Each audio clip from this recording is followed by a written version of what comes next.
Buenos días, bienvenidos a todas y todas. Un gusto poder que estén con nosotros en esta presentación del proyecto Filoctetes. Yo soy Paula Macías, soy directora del Laboratorio de Cultura y Territorio de Flaxo, del área de Comunicación y Cultura. ¿Por qué nos interesó y por qué empezamos a conversar con Emilio y Maricel para esto? Desde el área trabajamos mucho desde la gestión cultural, en formación y en investigación desde la gestión cultural, y nos parece que proyectos como este, proyectos artísticos de intervención urbana en el espacio público, por lo menos desde el laboratorio, que es el espacio desde donde yo trabajo y pensamos la cultura de una manera particular que tiene que ver con ser usina de sentidos. Y en este sentido, las intervenciones urbanas en espacio público y como proyecto Filoctetes, nos parece que eh, pueden darnos pistas para poder pensar cómo podemos establecer otras formas de comunicarnos, otra generación de afectos, conmociones y demás que nos permita relacionarnos de una mejor manera, que desde mi punto de vista es lo que se puede aportar desde la cultura. Así que a esta altura, por lo menos de mi recorrido, tengo más preguntas que respuestas, así que poder pensar preguntas en función de qué puede la cultura,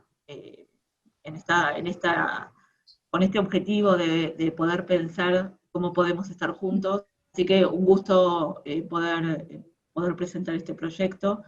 Así que bueno, bienvenidos de nuevo. Y Maricel. Bueno, muchísimas gracias, Paula, por estas palabras de bienvenida, por estas palabras de presentación y de alguna manera también por haber iniciado el diálogo que concluye hoy con esta presentación pública, que es la primera, que articula el Archivo Filoctetes junto con el Laboratorio de Cultura y Territorio de Flaxo, desde su fundación o desde su lanzamiento en plena pandemia en mayo de este año. Sobre el proyecto Filoctetes les va a hablar exhaustivamente Emilio, es por supuesto la experiencia artística que da pie a la creación del Archivo Filoctetes, y a Emilio se los voy a presentar en breve. Yo me tomo unos minutos, tomo la palabra simplemente para contextualizar las motivaciones que nos condujeron a la creación de este archivo, al cual entendemos como un espacio expandido, dinámico, no solamente para la conservación y para la divulgación de su acervo, que son los documentos de una experiencia de arte efímera, sino también como una plataforma para la democratización del conocimiento y también para la activación de pensamiento crítico sobre nuestras prácticas específicas. Yo fui productora artística y también fui la responsable de la documentación del proyecto Filoctetes durante los años en que se llevó a cabo, entre el 2001 y el 2008, en diferentes ciudades del mundo, no solamente en Buenos Aires, sino también en Cracovia, en Berlín y en Viena. Y bueno, desde entonces, ya van a ser casi 20 años, me encargué de la conservación técnica de los documentos del archivo, digamos, de los documentos que conforman este cuerpo documental muy heterodoxo, porque bueno, son fotos, videos, testimonios, ensayos críticos, notas periodísticas, trabajos académicos, ¿no? Entonces, bueno, digamos, ya de alguna manera en mi cabeza y desde entonces venía madurando la idea de en algún momento poder dar a conocer este cuerpo documental. Para mí participar de proyectos Filoctetes, imagínense que hace 20 años era un artista joven en formación. Para mí formar parte de ese proyecto determinó de alguna manera la manera en que yo entiendo y promuevo los procesos creativos, y esto es asumiendo riesgos, vértigo y las contradicciones que todo acontecimiento estético debe para mí llevar implícito. Aquella experiencia hace 20 años resuena todavía para mí hoy muy fuertemente en el presente y nos sigue invitando a formular preguntas que son, por un lado incómodas, pero por el otro lado relevantes, pertinentes, para los que, buscamos en nuestra práctica los fundamentos que también nos permitan comprender nuestro paso por este mundo, ¿no?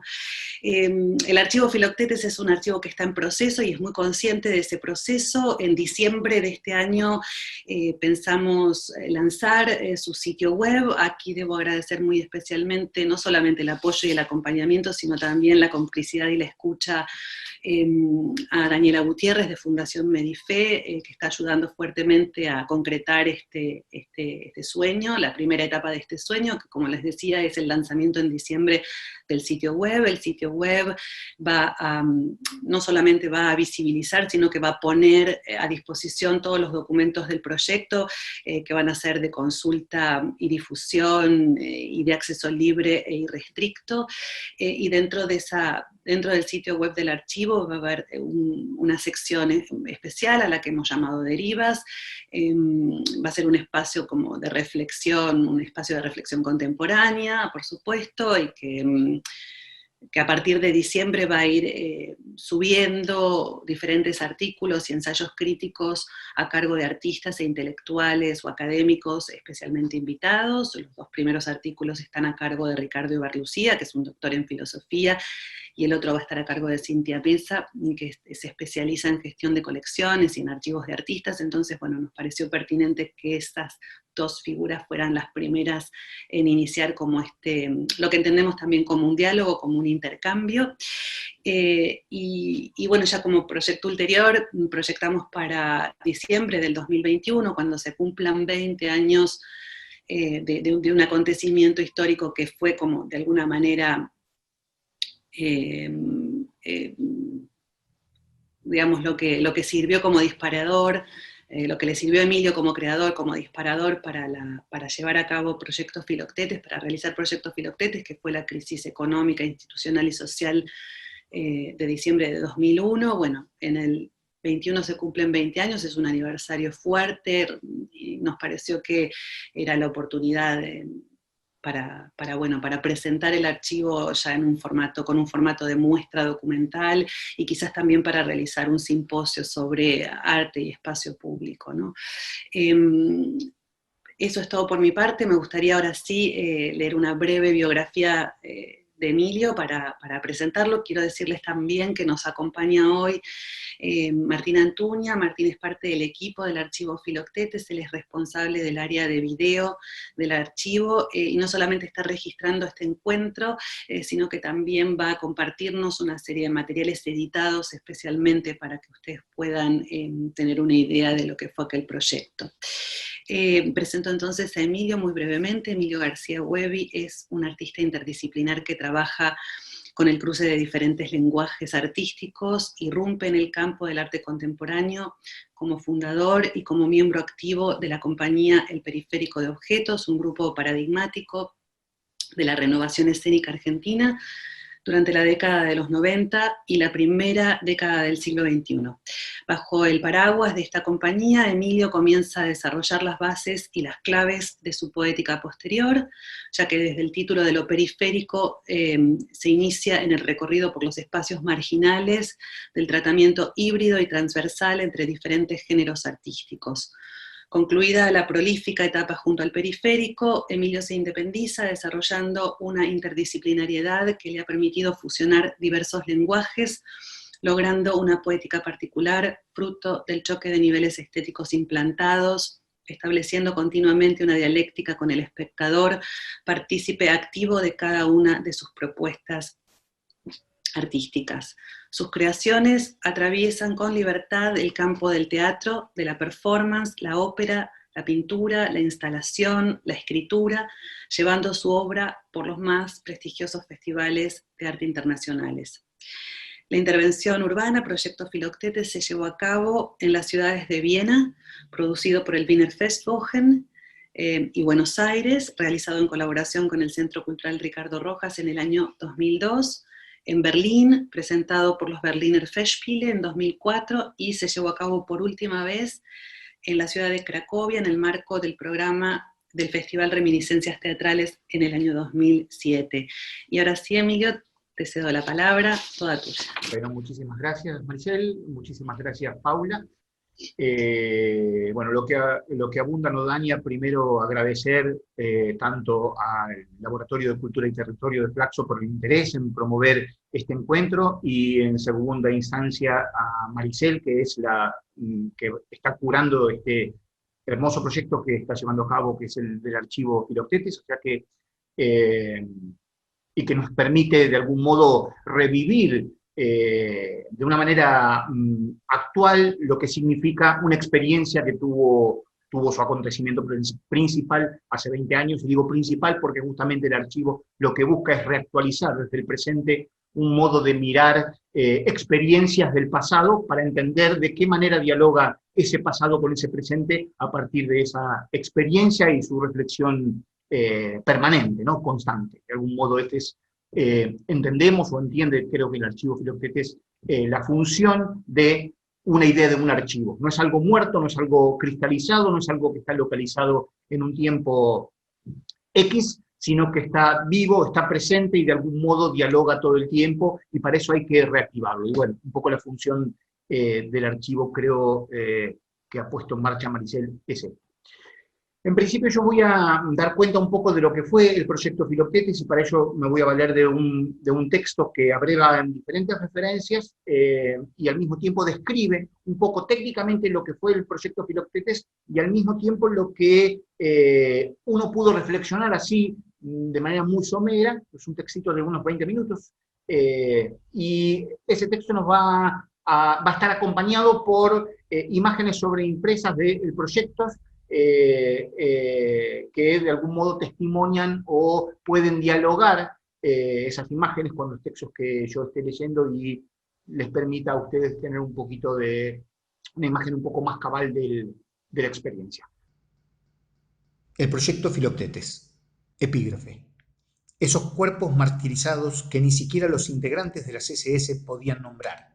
Se sabe por testimonios de sobrevivientes que no debían ser denominados en ningún caso cadáveres o cuerpos, sino sencillamente figuras, muñecos. Lo que queda de Auschwitz, Homo Sager III, Giorgio Agamben.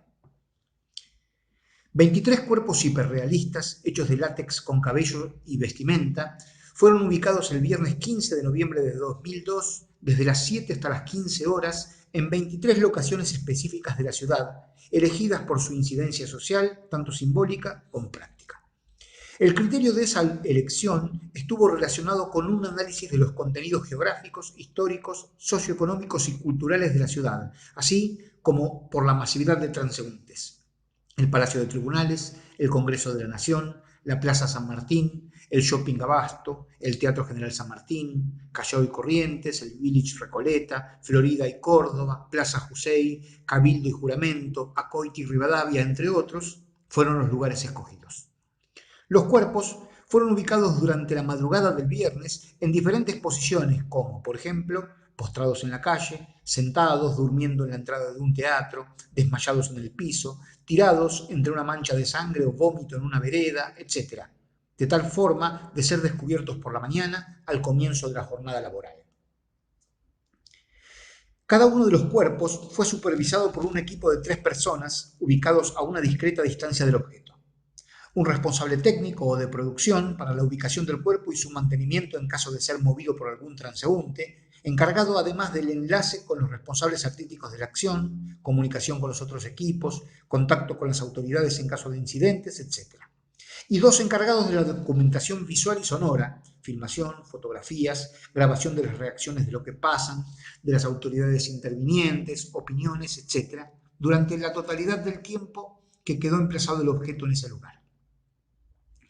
Un total de 65 personas estuvieron involucradas en el proyecto, que contó con la colaboración de la Universidad de Buenos Aires a través del Centro Cultural Ricardo Rojas. El equipo responsable del proyecto estuvo compuesto por Emilio García Huevi, creador y director del proyecto, Maricel Álvarez, colaboradora creativa y responsable de la documentación y archivo, Norberto Laino, escenógrafo y creador de los muñecos, y Julieta Potense, asistente técnica. El resto del equipo estuvo conformado por estudiantes de diferentes disciplinas artísticas, actores, artistas visuales, fotógrafos, videastas, productores, etc. Toda la información reunida durante el evento por los equipos fue analizada y debatida en un seminario con la colaboración de artistas e intelectuales invitados. El resultado de ese debate, junto a toda la documentación gráfica, fue compilado y transcripto en diferentes formas: libros, videos y muestra fotográfica, para dar cuenta de la experiencia. En términos de producción, se solicitaron con una antelación de varios meses los permisos correspondientes ante las autoridades de la ciudad para realizar esa intervención dentro del marco legal. Fue condición sine qua non dar aviso previo a las autoridades de policía y de emergencias médicas. Los permisos llegaron el mismo día de la intervención. No se dio ninguna clase de difusión previa al evento. Este proyecto ya lleva realizadas 4 ediciones.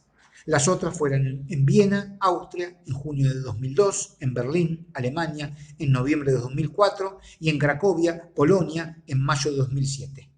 En el año 2005 se realizó una muestra y un simposio de 3 días acerca del proyecto en la Kyoto University of Arts and Design, en la ciudad de Kioto, Japón, sobre el proyecto Filoctetes.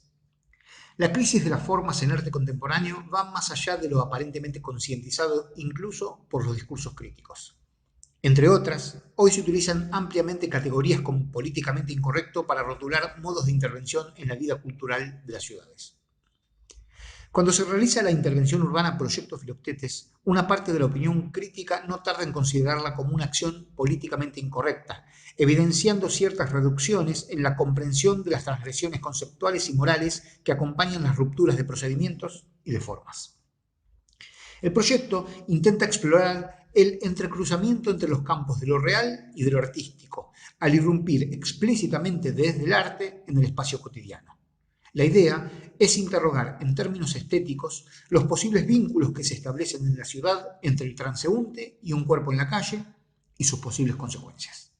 Vale decir, la interrogación sobre las relaciones entre el arte y su entorno. El proyecto busca indagar en una normalidad sospechosa imperante en las ciudades de fines del siglo XX y comienzos del XXI ante el surgimiento de un hoy no tan nuevo paisaje social en el que se expone y al mismo tiempo se oculta el cuerpo de los que han quedado al margen del sistema. La intervención transforma a la ciudad en un inmenso espacio escénico cuando los 23 muñecos hiperrealistas irrumpen en diferentes puntos. Los cuerpos inertes de los muñecos confluyen así en el escenario de lo real social cotidiano y a la vez de lo poético ficcional. Los dispositivos artísticos que se activan en el proyecto Filoctetes se ubican en el procedimiento intervencionista y en la condición simuladora de los muñecos de látex, siendo estos elementos los que propician el adelgazamiento de la frontera ficción-realidad y el entrecruzamiento del evento artístico con la trama social de la ciudad. El aspecto movilizador de toda acción interventora se produce al introducir elementos extraños en el espacio seleccionado, sobre todo cuando se trata de un espacio público. El motivador de esta intervención constituyen ecos que en su naturaleza hiperrealista, de tamaño humano, provocan la confusión de los transeúntes. El proyecto Filoctetes se ubica en el borde de la experiencia artística, por su aparente ausencia de acontecimiento poético, al menos desde el punto de vista de los ciudadanos que no pueden distinguir entre muñeco y persona. Sin embargo, llegado el momento en que los transeúntes reconocen los cuerpos ficticios, desaparece la instancia simuladora y emerge la naturaleza objetual del muñeco. Al ser reconocidos como construcciones ficcionales, se instaura el acontecimiento poético que regresa a los transeúntes a la condición de espectadores. Podremos pensar el proyecto Filoctetes en relación a algunas estrategias del llamado teatro invisible, partiendo de la situación instaurada cuando los transeúntes toman por personas a los muñecos y de inmediato ellos son convertidos en inconscientes participantes y o espectadores de una situación artística. Pero el teatro invisible, tal como lo concibió Augusto Boal en los 70, busca crear una situación concreta y verdadera que una vez provocada ya no necesita más de la estructura teatral, o sea, que cuando el público se apropia de la situación, el teatro se disuelve, haciéndose invisible. Es decir, nunca se devela el carácter ficcional, por lo tanto, se ocluye su condición poética. En cambio, aquí, el objetivo no es precisamente la creación de una discusión inmediata sobre lo real.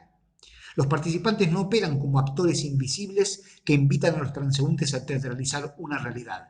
sino que estos participantes operan como discretos observadores, documentadores de un estado de cosas y tienen que asumir las reacciones de la gente al descubrir que los cuerpos en cuestión son muñecos. En estos casos, la teatralidad invisible se explicita y los interventores ocupan su rol no de actores, sino de asistentes, testigos, documentadores de una acción artística en el espacio fronterizo que involucra al arte y a la realidad social. En Filoctetes no se evita el reconocimiento del procedimiento teatral o ficcional. No se mantiene en estricta invisibilidad la línea divisoria entre acontecimiento poético y realidad cotidiana. Cuando se descubre que son muñecos y no personas reales, inmediatamente se revela la instancia poética que sí hace de esta intervención un acontecimiento artístico ambiguo y limítrofe. En todo caso, los posibles actores son los propios transeúntes que se comportan como participantes antes de reconocer al muñeco, pero una vez reconocido el hecho como una intervención artística, pasan a la condición de espectadores conscientes, situación que denota polémicas diversas e incomodidades en muchos de los ciudadanos participantes. La experiencia de Filoctetes busca observar las relaciones entre dos extremos del cuerpo social a partir de la intervención desde el arte. Si bien se parte de una simulación del objeto artístico con apariencia de cuerpo social real, el interés está en la observación de los vínculos que los transeúntes establecen con el muñeco, incidiendo en la esfera de su comportamiento ciudadano. El ámbito de estas ambiguas relaciones entre transeúntes y muñecos, entre realidad cotidiana y realidad ficcional, entre el drama de la vida y su elaboración artística, es el ámbito de lo limítrofe. Filoctetes se construye justamente sobre este ámbito, como una especie de deriva o rizoma entre los espacios de lo real y los espacios artísticos, amplificado al suceder en lugares públicos y abiertos de la ciudad. Otra diferencia respecto a la práctica del teatro invisible es el hecho de que el equipo de Filoctetes notifica previamente la acción a las autoridades pertinentes, de manera que la policía, ambulancias y demás instancias del orden civil estén avisadas sobre lo que va a ocurrir y no sean tomadas por sorpresa. El ámbito de incidencia no es entonces el gran aparato social citadino, sino el espacio subjetivo de sus habitantes. Busca operar de un modo más personal sobre la mirada de los ciudadanos. El uso de muñecos en Filoctetes lo diferencia profundamente además del teatro invisible. Las 25 figuras de látex vestidas no son más que una réplica del ser humano y, como los maniquíes de Tadeusz Kantor, llevan dentro de sí la propia muerte. Más allá de cualquier significación o interpretación, esos muñecos son objetos que presentan desde sus cuerpos realmente inertes una objetualización de la muerte. Máxime cuando la exhiben en un lugar de cruce cotidiano, invadiendo la privacidad del transeúnte. En la incomodidad que provocan, en su inadecuación, se vuelven cuerpos obscenos, en el sentido de Bataille, delatando la cómoda indiferencia cotidiana. Estos maniquíes, dobles de los cuerpos reales, emergen como figuraciones simbólicas del drama social. En este teatro de lo real, la irrupción se produce desde lo artístico sobre el ámbito social.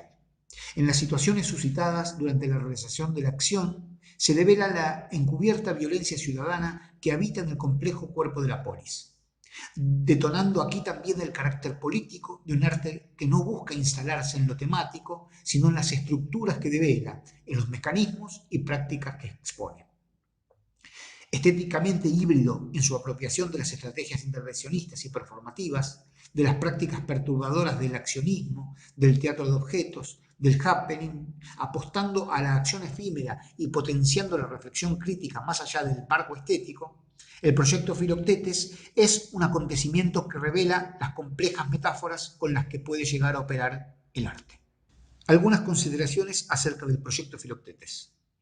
A partir de las 4 experiencias del proyecto llevadas a cabo en diferentes ciudades del mundo, podemos comenzar a identificar las líneas de acción artísticas sobre las que dicho proyecto opera. En principio, el proyecto Filoctetes funciona como un proyecto artístico autónomo, tomando como influencias estéticas las performances de las décadas del 60 y del 70, principalmente en relación a los movimientos situacionistas, en las cuales se construían situaciones temporarias en determinados contextos con la intención de producir un alto grado de impacto social. El cambio de contexto histórico, es decir, comienzo del milenio, y la presencia del control social por parte del Estado, es decir, la incentivación de la paranoia denunciadora y los grupos de poder, es decir, la media, junto a la ausencia de utopías, hacen de este proyecto Filoctetes hoy un hecho artístico complejo y polémico. A partir de esto, se podrían analizar distintos factores. El trabajo con el equipo completo del proyecto, desde los organizadores locales, los miembros del equipo original y los participantes, produce un análisis grupal profundo y un intenso intercambio de opiniones, no solo en relación a lo estético, sino además en relación a lo contextual, la idea de espacio público y privado, el control social, la función de la prensa como generadora de opinión, la función del arte en la actualidad, las diferencias entre los bordes morales y éticos, etc. El proyecto Filoctetes genera entonces dos círculos de reflexión. El primero entre los organizadores y los participantes, y el segundo en el público mismo, que es objeto y sujeto de la experiencia y participa activamente en su debate. El proyecto juega con el límite del arte en lo público. ¿Cuándo es lícito realizar o instalar una obra de arte en el espacio público? ¿Quién, cómo o qué determina los criterios éticos o morales para permitir una obra en un espacio público? ¿El buen gusto? ¿La corrección política? El proyecto desnuda los mecanismos de poder del aparato del Estado, especialmente el funcionamiento de su burocracia. En todos los casos se dio aviso detallando las exactas locaciones de los cuerpos a las autoridades competentes de cada ciudad, así como a los responsables de las áreas de seguridad, asistencia médica y bomberos, de modo de no generar caos o conflictos, intentando evitar que se enviasen las ambulancias o autos policiales a los lugares elegidos. Y, en todos los casos, la información nunca llegó a los niveles inferiores de dichas instituciones, y tanto los patrulleros como las ambulancias se hicieron presentes en los lugares, aduciendo que no habían sido notificados. En las entrañas de los mecanismos del poder, la información se corta como se corta una cadena, por el eslabón más débil o pequeño. Es uno de los principios básicos de la burocracia, el manejo de la desinformación. El proyecto aparece como políticamente incorrecto ante los ojos del tejido social porque juega con el concepto de obscenidad, lo que está fuera de la escena, lo obscene, lo que una sociedad no quiere ver, en este caso la muerte como acontecimiento social y o personal. El cuerpo muerto o caído del muñeco en la vía pública provoca un memento mori, una evocación de la muerte en el transeúnte, que a través de esta irrupción secreta en el espacio público se transforma en actor. La muerte es obviamente un tabú en las mayorías de las sociedades y solo se acepta su tratamiento artístico en una forma altamente simbólica. Por eso, el proyecto Filoctetes es raro, porque disfraza la metáfora de modo que aparezca como realidad. El tratamiento que da la prensa al proyecto es realmente particular, ya que lo destaca en la mayoría de sus medios, pero lo hace en la sección policial o de los eventos sociales de la ciudad, y casi nunca en las secciones de arte de dichos periódicos, buscando descalificar de esta manera el proyecto. Al mismo tiempo exagera la información, inventando o incrementando datos sobre la concurrencia de autos policiales, ambulancias, detenciones de los organizadores, etc. En Buenos Aires, por ejemplo, Crónica TV transmite en vivo el hecho con su famosa placa roja que dice: polémica por aparición de muñecos simulando ser personas muertas. La placa de Telenoche dice: Asust Arte, la experiencia que conmocionó a la ciudad. La placa de América Noticias: muertos, pero de mentira. El diario Clarín: muñecos esparcidos por toda Buenos Aires causaron sorpresa. Página 2 se titula: El día de los falsos muertos. La prensa se pregunta, sin esperar respuesta: ¿esto es arte? El diario La Nación, con su decoro habitual, pone: reacciones por una performance. El diario Crónica, con su indecoro habitual, saca en su edición quinta esa misma tarde una nota con el siguiente título: bronca por muertos truchos. Y en su sexta edición, conmoción por heridos retruchos. Y en su matutina del día siguiente, nueva versión del muñeco maldito, entre otros. De este modo, el proyecto Filoctetes desnuda a su vez los mecanismos de poder de la prensa en relación a la invención o tergiversación de la información. Por todo lo expresado anteriormente, podemos decir que el proyecto Filoctetes opera entonces sobre el cuerpo social, el cuerpo individual y el cuerpo yaciente.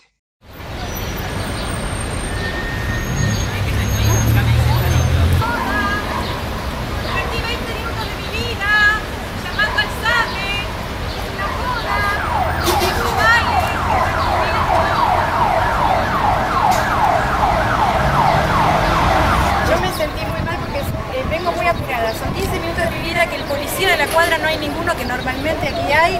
Fui a la facultad, llamé por teléfono al 101, al 107, no me respondió ni policía ni emergencias médicas. Fui a la facultad, no hay ningún guardia de seguridad que tenga comunicación con otros guardias de policía. Fui a intendencia en la facultad para que me den un teléfono con línea. No tenía línea. Voy adentro de profesores, sala de profesores, tampoco había línea. 15 minutos de mi vida porque decía, este ser me pareció muerto, porque lo vi de lejos y le vi la mano blanca. Y realmente no me impresionó mucho para asustarme, para acercarme, pero llegó un momento que dije, no, y si es un ser de verdad, o sea, que está mal y no está muerto. Y ahí me entré a preocupar, entré a llamar por teléfono y verdaderamente sentí que dije, no puedo dejar de ser así en la calle. Pero lo que pasa es que cuando me entero que esto es una joda, me rompió las pelotas, perdón de la expresión, que usen mi tiempo para una cosa que es una joda porque no tiene su rutina, su vida.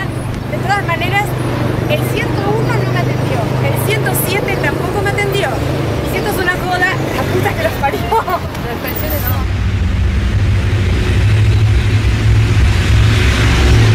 Me pareció, sobre todo, bueno, si es un proyecto que pueda servir para mostrar lo que realmente está viviendo la sociedad, que tenemos cualquier cantidad de gente tirada en la calle, en malísimas condiciones, desde los cartoneros, desde la gente que revuelve la basura, la gente que sí está tirada en los umbrales, durmiendo. Si esto puede servir para algo, para mostrar a nuestros gobernantes, que en lugar de estar peleando por una interna justicialista, miren a los costados y vean lo que es la realidad de la gente. Espero que tengan buenos resultados. Si es para eso, realmente los felicito. Que los ayuden.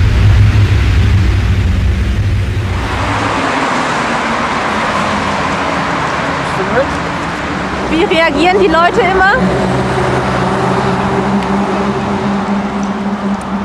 Das ist Höflich sein. Das ist alles. Darf man Sie mal was fragen? Darf Sie mal was fragen? Was denn? Ich gehe mit Mama auf der Straße auf. Das ist vielleicht was denn für uns. Das ist halt eine Frage, wenn Sie sagen nein, dann ist die. Das wird dokumentiert dann, oder? Nein. Herzlichen Dank. Ich wünsche Ihnen alles Gute, ja. Was man sieht, das ist gut. Ich dokumentiere das. Ja, dokumentiert. Da geben dann mehr Leute Geld. Wahrscheinlich, ja. Und so bin ich. Das war kein Normalfall, oder? Doch.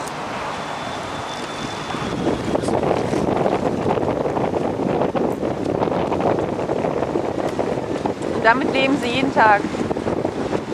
Wenn ich die ganze Zeit mache, ja, also ich kriege vom Sozialamt meinen Tagessatz, aber damit kommst du nicht hin. 100 Pro nicht. Deswegen muss man in die Arbeitsstelle gehen oder betteln.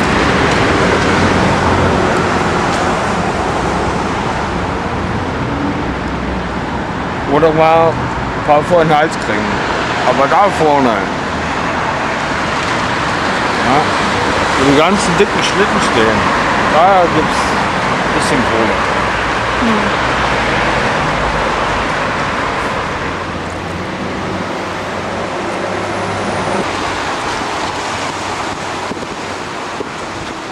Darf man den jungen Mann mal was fragen? Muss ja. Ah, kostet man nichts. Wieso denken die, dass die Leute so reagieren, dass sie einfach so kalt sind gegenüber ihnen? Manche denken, dass das Geld, was ich einsammle, ja, zum Versaufen ist. Oder für Drogen oder so. Stimmt aber nicht. Das ist dazu, erstmal über die Runden zu kommen.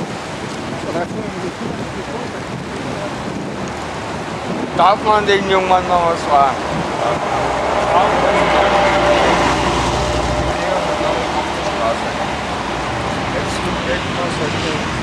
Mit der Kamera? Nein. Du filmst, ne? Ja. Das ist halt eine Frage. Das ist eine Frage? Ja. Für die Kamera soll ich dir jetzt was hingeben? Ich mach's jetzt so. Nee, machen Sie das so, wie Sie das immer machen. Ja, so immer mein Kleingeld gebe ich weg. So. Ja, ist so. Dafür bedanke ich mich ganz herzlich, ja. Verfolgt sie dich? Nee. Ist das eine Masche? Nee. Kunstprojekt? Ja. Aber ich lebe wirklich auf der Straße. Ja, nee, klar, das glaube ich. Und deswegen mach ich einfach zu. Alles klar. Bitte? Darf ich dich nur was fragen? Ja, bitte. Fragen kostet man nichts. Okay, hau Ich lebe mit noch auf der Straße. Ja. Kostet nicht zu wissen. Ja. Ist halt eine Frage. Das ist ja wirklich, ich hab sonst auch keine Kohle. Ist halt eine Frage. Ey, wie scheiße das ist. Ich hab selber auf der Straße gewohnt. Kannst du mir was rausgeben? Weil mehr habe ich auch nicht. Was willst du noch? Ich muss mir einen Euro zurück. Alles klar? Okay. Jo. Danke dir. Der war nett.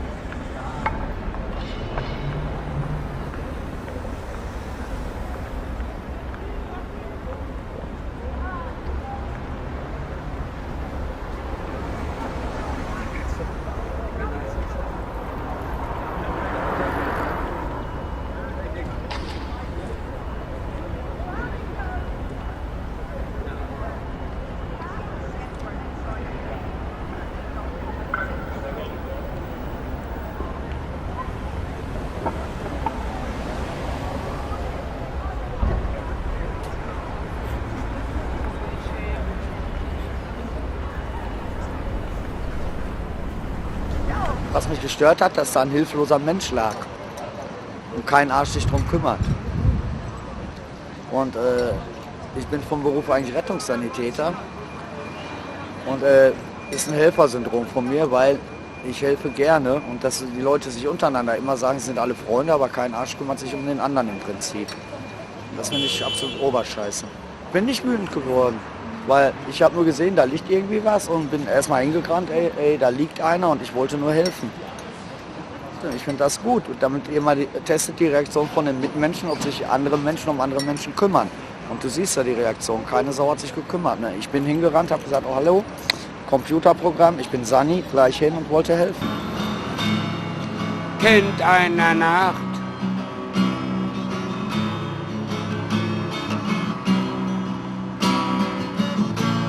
Geboren zum Reden,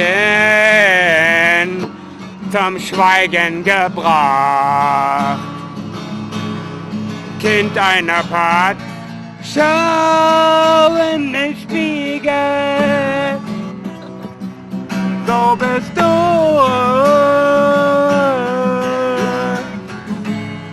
Hast die Liebe, weil du neugierig bist. Ist die Enttäuschung, die prägt dein Gesicht. Wildes Wasser, schau in den Spiegel, schau in den Spiegel, so bist du.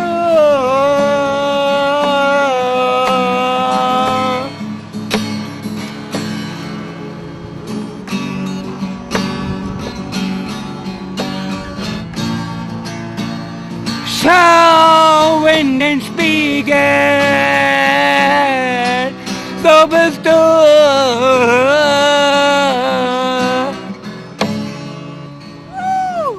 Danke. Sag noch was dazu. Wie findest du das, Max? Ich bin einer von den Obdachlosen hier von Berlin. Bin arm dran, aber besser wie arm ab. Und ich lebe auf der Straße, um zu spielen für die Obdachlosen. Weil das ist das erste, ehrlichste Publikum, das du überhaupt finden kannst. Die sind ehrlich. Wenn du Scheiße spielst, hauen sie dir in die Fresse. Und wenn du gut spielst, laden sie dich ein. Mit dem besten Gruß an die guten alten Obdachlosen von Berlin. A mí todo el tiempo me venía a la cabeza qué diferencias podían ver entre las reacciones de la gente en las diferentes ciudades con la experiencia artística. Recordemos, para los más jóvenes capaz que no se acuerdan, que salíamos en Argentina de una crisis muy importante, que fue la crisis del 2001, donde apareció como una nueva figura en el paisaje social, que tiene que ver con los cartoneros. Recordemos los cacerolazos. Había un lema que no me puedo acordar, que era con los cacerolazos la clase media de los piqueteros, un solo corazón. Era como el concepto, pero era un cantito que salía, que sucedió en diciembre del 2001. La experiencia en Buenos Aires, enseguida se hace Filoctetes en Buenos Aires, y en otras ciudades en otras ciudades de Europa, que no había sucedido esta crisis. ¿Qué diferencias podía haber entre estas, en lo que ustedes pudieron percibir de las reacciones de la gente? En principio, las diferencias son obviamente las idiosincráticas, las propias de cada cultura. Obviamente, el comportamiento de un latino, de un latinoamericano, digamos, va a ser naturalmente, ante cualquier circunstancia, diferente al de un nórdico, de un alemán o de un austríaco, inclusive muy diferente al de un polaco. En términos idiosincráticos, digamos, de comportamiento social, obviamente que responde cada uno a la dinámica de su propia cultura. Con lo cual, las diferencias del cuerpo a cuerpo, el entrar en contacto con el muñeco en Argentina era claramente inmediato. En cambio, en los países, en Alemania y en Austria, donde la distancia del cuerpo, la distancia social es natural per se, era distinto. No quiere decir que había mayor o menor interés, sino que la forma de vincularse frente al hecho era cosméticamente diferente, podría decir esto, cosméticamente diferente. En Polonia, por ejemplo, en Cracovia, Polonia es un país muy católico, y tiene muy metida la moral adentro, el comportamiento era un poco más parecido al argentino, en relación a que el mandato moral de la ayuda, de la colaboración, a partir de la idea de la iglesia, de los mandatos de la iglesia, en términos morales, de algún modo acercaban un poco el modo de comportarse al de la Argentina. Pero en realidad había un elemento que se reproducía de manera claramente en todos los lugares donde se hizo el proyecto, que era, en principio, la identificación de, diría, 3 grupos sociales, que son los grupos sociales que están en desventaja en nuestro contexto. Primero son los homeless, por supuesto, la gente sin techo, evidentemente, de algún modo. Había diferentes grados de participación, como pudimos verlo en el caso de Martín, del video que nos mostró Martín de Berlín, en donde, de hecho, la experiencia deriva del muñeco y se pone más interesante cuando se pone a filmar y a registrar cómo se comporta el habitante de calle de verdad, cómo sobrevive, cómo practica su modo de vida. Vale decir, que los grupos de habitantes de calle en todos los lugares se comportaban de manera similar, es decir, se identificaban o criticaban al proyecto cuando se involucraban, porque de hecho se involucraban. Especialmente en Buenos Aires hubo mucha participación de habitantes de calle cuando entendían de qué iba el muñeco, y algunos a favor y algunos en contra. El otro grupo que se identificaba con el proyecto en cada uno de los lugares donde se hizo la experiencia era el grupo de los ancianos. Los ancianos, por sentirse que en el espacio público están, digamos, en desventaja, o porque de algún modo se identifican más próximos a una situación de muerte, también se identificaban con el proyecto y de algún modo participaban más activamente, criticándolo o apoyándolo. Y por último, la gente que tenía algún tipo de discapacidad física, que obviamente por estar en situación de desventaja dentro de un contexto de ciudad que no contempla a las minorías, y la discapacidad física es una minoría que suele estar en menor medida contemplada dentro de la práctica del tránsito por la ciudad, también se identificaba y participaba del proyecto. Esto, como unidad, se produjo sistemáticamente en los cuatro ámbitos donde se realizó. Y después, un poco, como te decía, las diferencias sociales habituales de digamos, de las culturas de cada una de las ciudades. Y, por supuesto, una situación homogénea en todas es la eficiencia de la burocracia, que desde los ámbitos más altos del poder no bajaban la información de que estaban los permisos otorgados, y en todos lados venía la policía, en todos lados venían los bomberos, en todos lados venía la ambulancia, en todos lados, y con diferentes grados de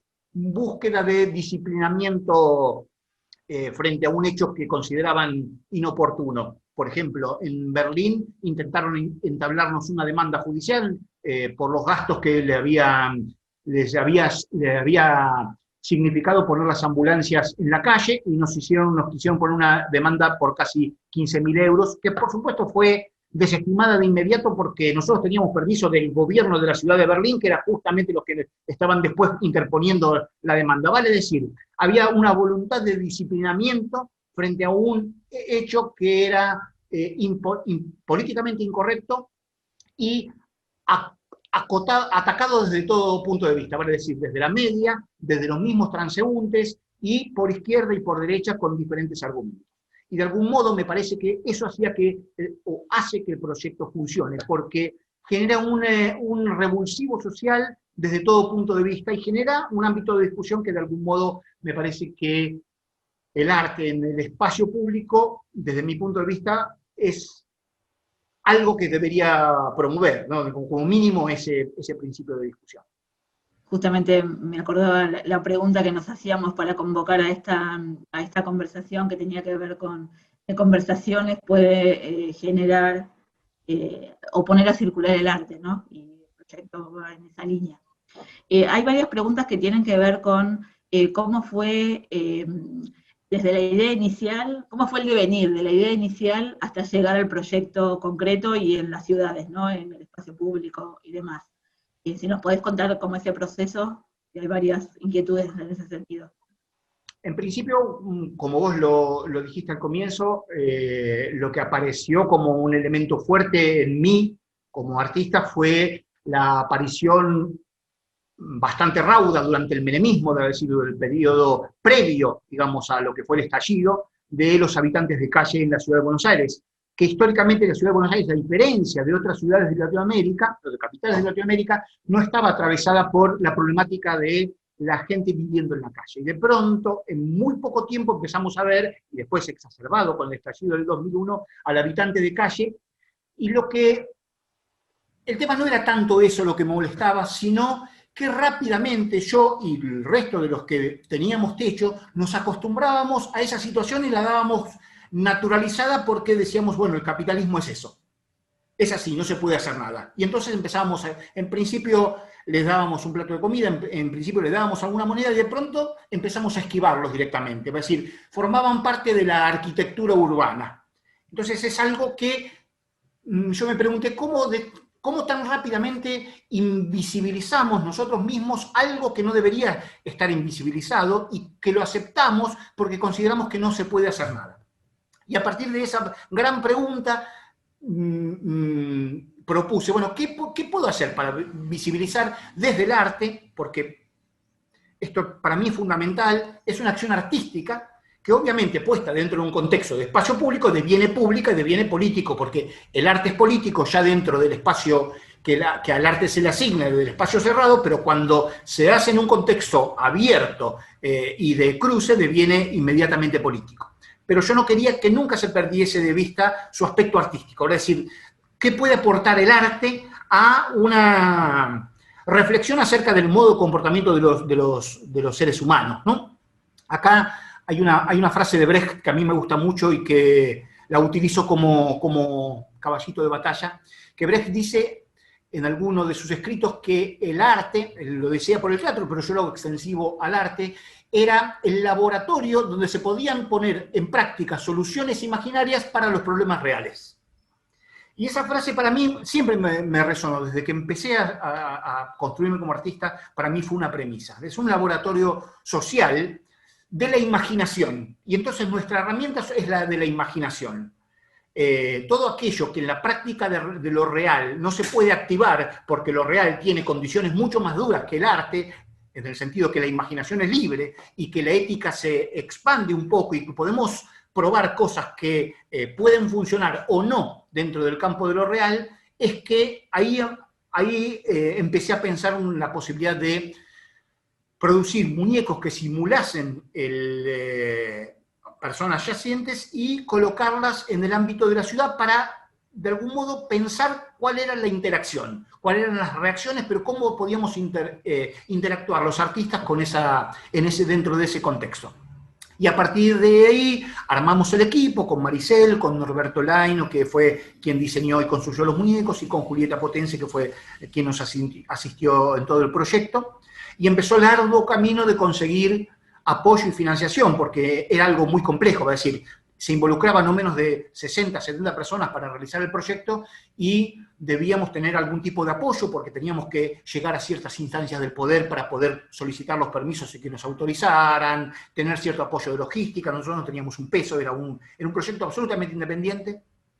Batallamos durante mucho tiempo, el proyecto más o menos se empezó a pensar en el 2000 y recién se pudo hacer en el 2002, porque no conseguíamos apoyo, nadie nos dio apoyo, y finalmente conseguimos en Viena, en un festival, en el Viena Festwochen, apoyo financiero para realizarlo, y por eso un proyecto que había sido pensado específicamente para la ciudad de Buenos Aires tuvo su primera instancia en la ciudad de Viena, y a partir de esa experiencia, y porque fue algo que impactó dentro de la prensa, etcétera, como sucede en nuestras mentes colonialistas, cuando volvimos para acá, inmediatamente se nos abrieron muchas puertas para poder realizarse, y nos apoyaron rápidamente y pudimos hacerlo en la Argentina luego de 2 años de ninguneo.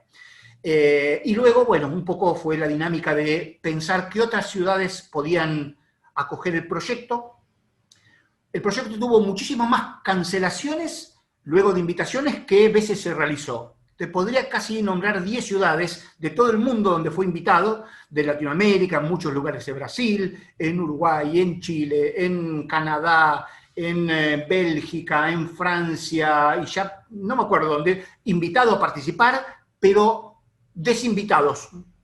Algunos con muy pocos días de antelación del suceso, otros cuando advirtieron que era una experiencia que iba a ser problemática para los mismos anfitriones, vale decir, quienes organizaban, después era un boomerang, porque de verdad lo que sucedía era muy complejo. Sucedía que la gente se ponía muy loca, había violencia física, la policía reprimía, encarcelaba. Por ejemplo, aquí en Buenos Aires tuvimos que ir a buscar un muñeco detenido en la comisaría del barrio de Chacarita, por poner una anécdota simpática, pero también tuvimos que ir a buscar a un chico en un hospital de un vecino de Recoleta que lo fajó, un fotógrafo, y podríamos contar muchísimas anécdotas muy bizarras y muy extrañas en relación a la reacción de todo el tejido social en relación a este proyecto, que evidentemente es un proyecto que incomoda, y que nos incomoda inclusive a nosotros, los que estamos, porque de verdad es muy difícil. Nosotros sabemos que cuando salimos con los muñecos, nosotros les advertimos a todo el equipo, prepárense porque va a ser muy duro. Va a suceder algo que como artistas no les sucedió nunca, y estoy casi seguro que no sucedió nunca.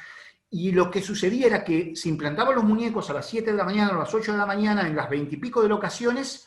Nosotros estábamos con la coordinación, con un celular, con una handy que recibía todo lo que sucedía en los lugares, y a las 7 se implantaba, a las 7 y 2 minutos empezaba a prenderse fuego el teléfono diciendo vengan para acá, está pasando algo, la policía no cree que estos permisos que tenemos sean reales, se quieren llevar preso a tal persona. Era un descontrol, y al mismo tiempo nos planteaba a nosotros el dilema ético.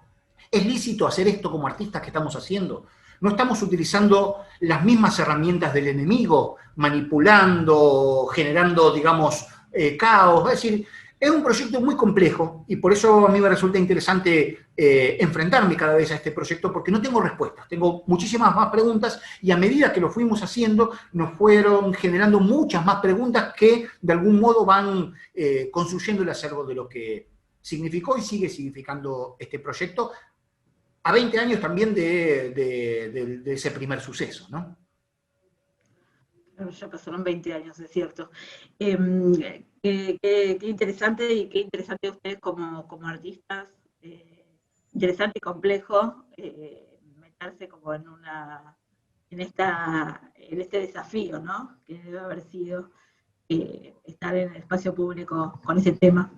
Y esto que veíamos en el video como la pérdida de tiempo que le merece la experiencia de ocuparse de otro. También decía otra de las participantes. Y en este sentido quería preguntarte,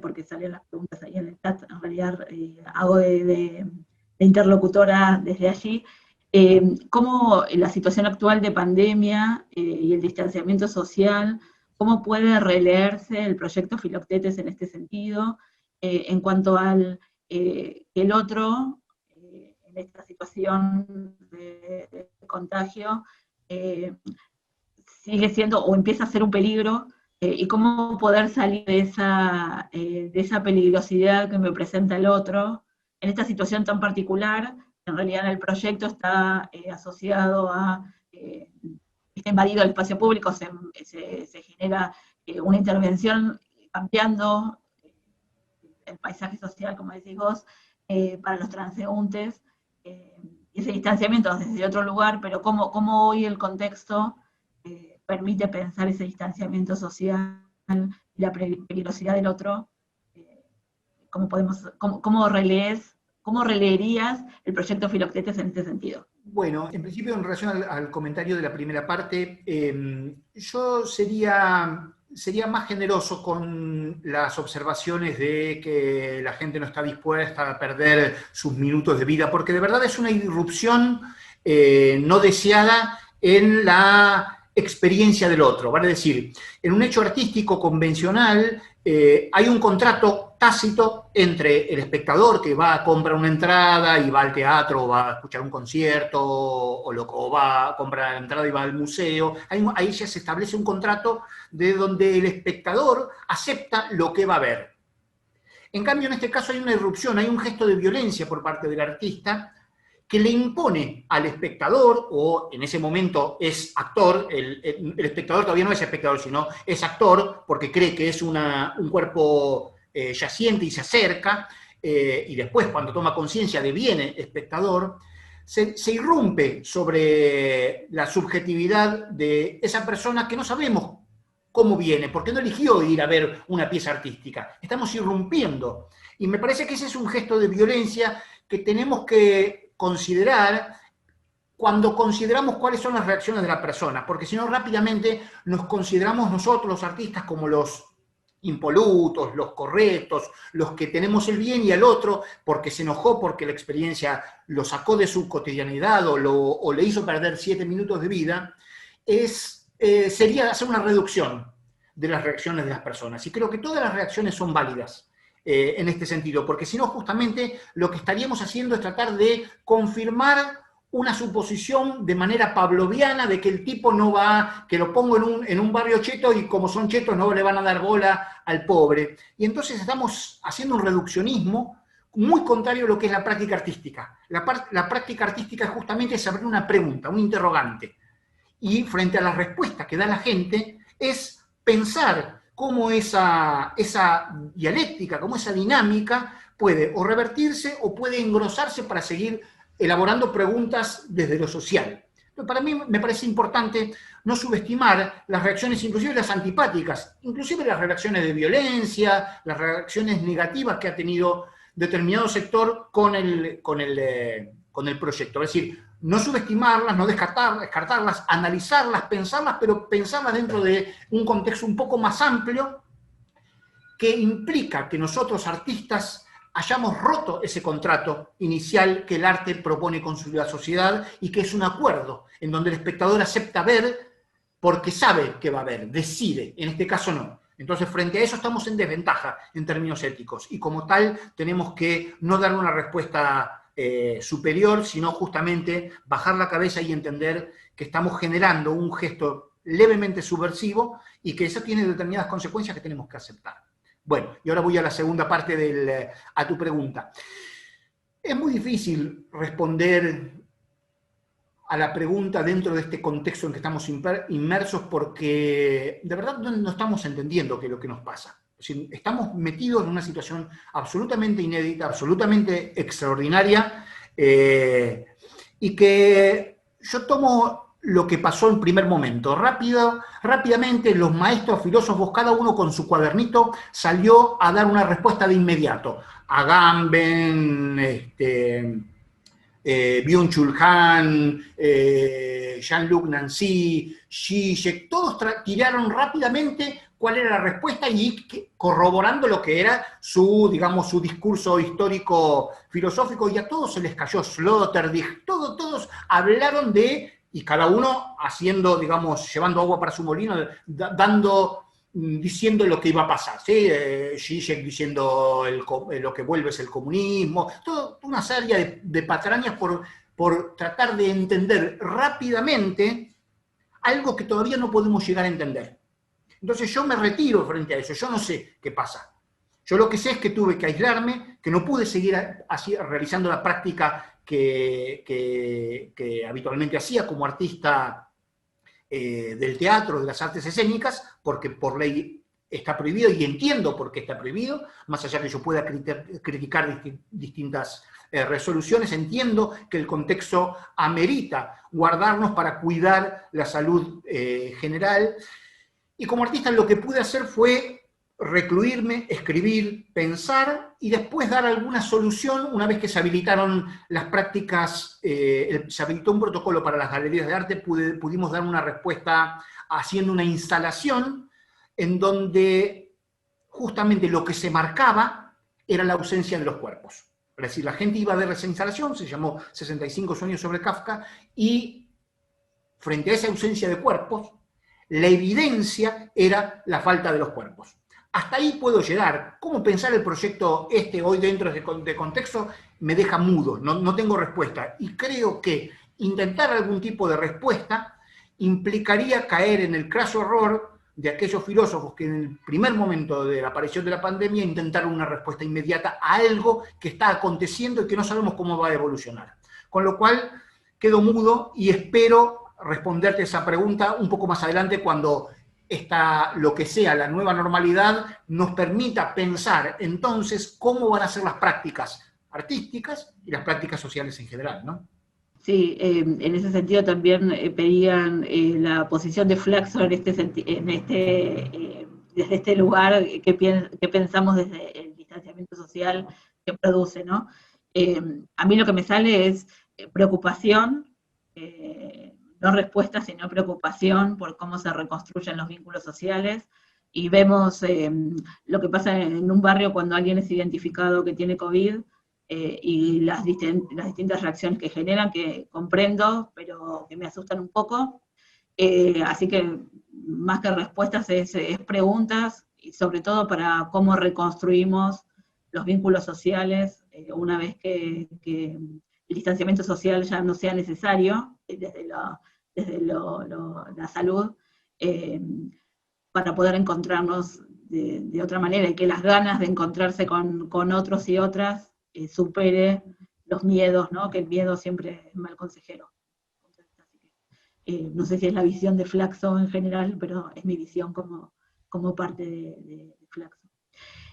Otra pregunta que hay que es interesante, porque es interesante la historia. ¿El nombre de Filoctetes de dónde viene? Pregunta Mónica. Bien, está tomado de un mito griego.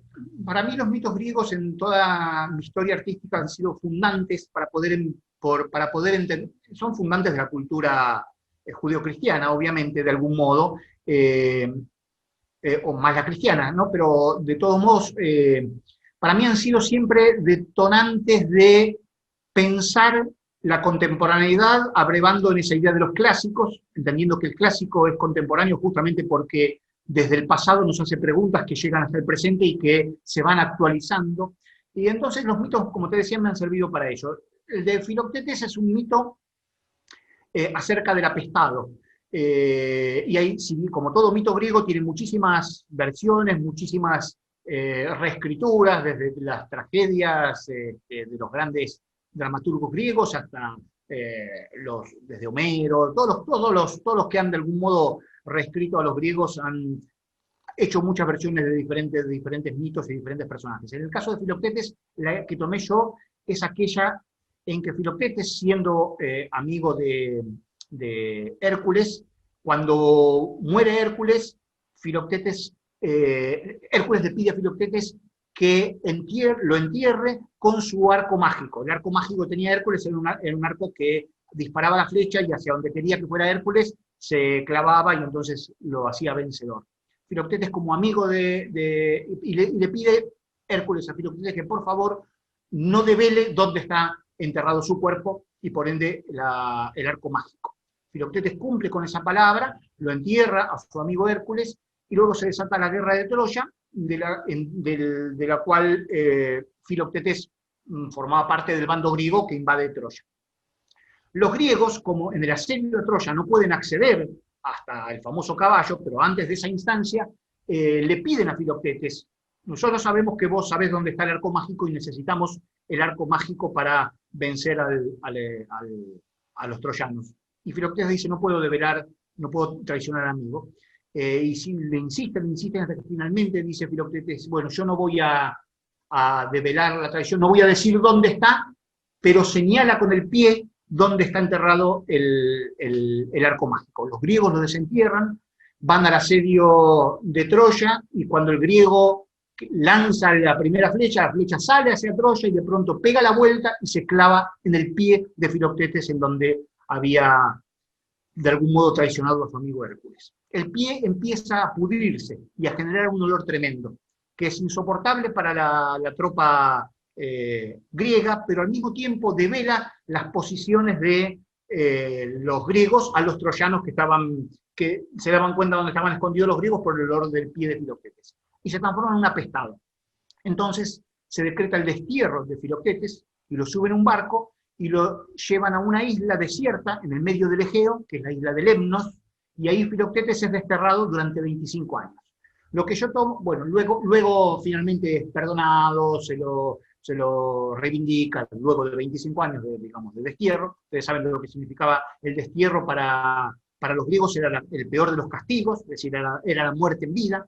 Y de algún modo esa idea de el apestado, que por su olor debe ser llevado a una isla desierta, me sirvió para pensar el proyecto.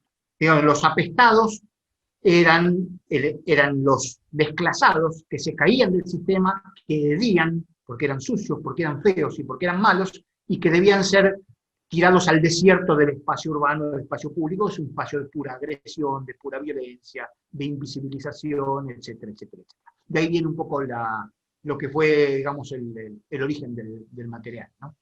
Hay un comentario de Julia que dice: lo que es increíble es que genere todo este debate en las instituciones y los medios, estos muñecos, este proyecto, cuando los cuerpos reales se invisibilizan o se normalizan, y todo el debate que se genera, ¿no?, a partir del proyecto. Una pregunta que tiene que ver con si el proyecto lo realizaron solamente el equipo o involucraron alguna universidad o una institución del arte. Entiendo que el Centro Cultural Rojas y la UBA a través de él, pero no sé. Sí, así es. En el caso de Buenos Aires, cada una de las instancias tuvo su producción particular. En el caso de Buenos Aires fue a través de la Universidad de Buenos Aires, y con su extensión en el Centro Cultural Ricardo Rojas, que fue quien vehiculizó, digamos, toda la dinámica logística de producción, nos acogió dentro del edificio y nos brindó la convocatoria para que participantes de sus talleres, los talleres habituales de Rojas, participaran del proyecto. Eso fue en el caso de Buenos Aires. En los casos de los diferentes lugares donde se hizo del exterior fue dentro del marco de festivales teatrales. Es decir, los contextos fueron levemente diferentes, pero sumamente interesantes porque por lo general lo que se hacía eran festivales que tenían en su momento, hoy no es así tanto, mucho dinero de producción, convocaban a participantes de diferentes partes del mundo para que participaran. Con lo cual, el tejido del grupo de esas 60, 70 personas que formaban parte de la experiencia del proyecto era multirracial, multicultural, y las discusiones eran mucho más interesantes que cuando eran tan locales. Era, de verdad, eran muy complejas. Entonces, también eso les daba otra perspectiva al proyecto, siendo producidas de otra forma. Y por último, cuando se hizo un simposio en Japón, en la ciudad de Kioto, fue organizado por una universidad. Esa universidad en Kioto, a través de un curador muy importante, quería que nosotros hiciésemos la experiencia del proyecto en la ciudad de Kioto, y nos llevó 2 veces a Japón, la primera para que elijásemos las locaciones, y ellos intentaron conseguir los permisos, y el arte en espacio público en Japón es muy difícil de realizar, justamente bueno, por la idiosincrasia del japonés, donde todo es mucho más ordenado, está mucho más estructurado, y una desestructuración de esta índole era casi una bomba atómica, y por eso 2 veces fuimos, hicimos un seminario, contamos con la presencia del director, por ejemplo, del Museo de Bellas Artes, de Arte Contemporánea de Kioto, dentro de los participantes, artistas de primera línea de Japón, pero aún así no se pudo hacer, no conseguimos los permisos, y fue una experiencia que quedó a mitad de camino, no abortada como todos aquellos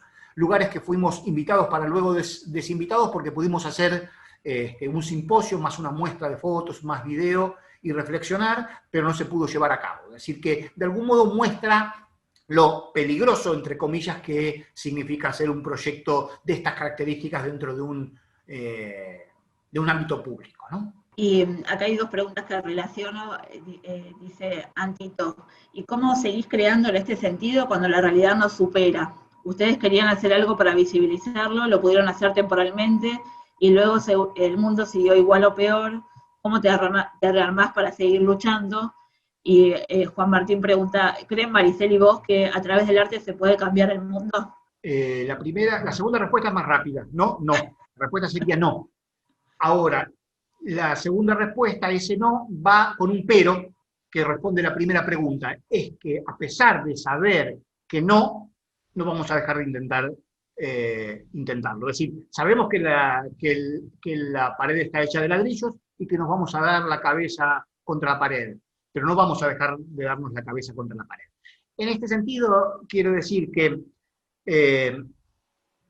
yo me considero, y en esto la asumo Maricel, porque tenemos una idiosincrasia absolutamente unificada en este sentido, que el arte es profundamente político, no tanto cuando se enuncia como político, tanto cuanto denuncia la temática, sino cuando busca nuevas formas de entrarle al espectador para que le descoloquen su normalidad, su habituación a su propio ecosistema psíquico.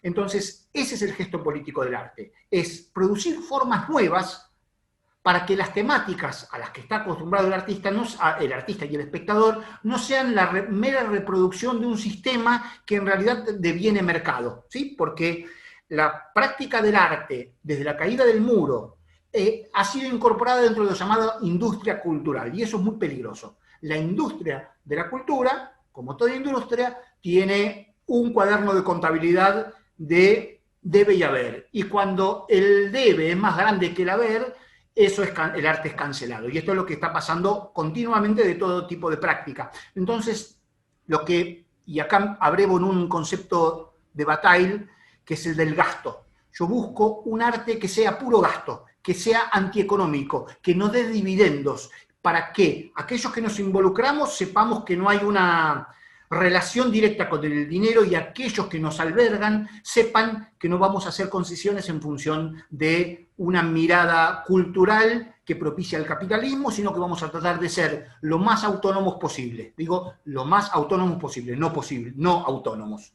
Hasta donde podemos. Llegaremos tirando de la soga hasta el momento en que la soga se corte. No podemos dejar que se corte la soga, porque nos vamos a quedar sin comer y nos vamos a quedar sin producir el arte. Pero sí vamos a buscar que la cuerda esté bien tensa, ¿no? Sí, qué importante tener en claro como las diferentes miradas que uno puede tener sobre el arte, sobre la cultura en general y sobre el arte en particular, ¿no? La mirada desde la industria cultural tiene que ver con la estandarización, con la productividad, con una mirada que tiene que ver con el rédito económico, la productividad y demás, y pensar en si el arte puede transformar el mundo tiene que ver con otra línea de pensamiento al menos, y con la micropolítica de la cotidianeidad, ¿no? Exactamente. No con los grandes proyectos políticos, sino con cómo incidir en lo micropolítico, lo cotidiano. Está bueno. Otras preguntas, hay un montón de preguntas. Soledad preguntaba antes, ¿cómo se identificó, vos mencionabas mucho lo moral y lo religioso, cómo se identificó la ayuda desde lo moral o desde lo humano, y por qué vos, Emilio, hablás de la ayuda que fue desde lo moral religioso y no desde el lado humano? ¿Qué es lo que se veía para poder identificarlo así? Se mencionaba en Polonia. Sí. Primero una digresión. A mí lo que más me gusta son las digresiones, es decir, responder las preguntas con otras cosas. Para mí hay una diferencia importante entre la cuestión moral y la cuestión ética, ¿no? Lo que parece una sutileza entre, cuando uno utiliza las palabras moral y ética, está hablando de dos cosas distintas.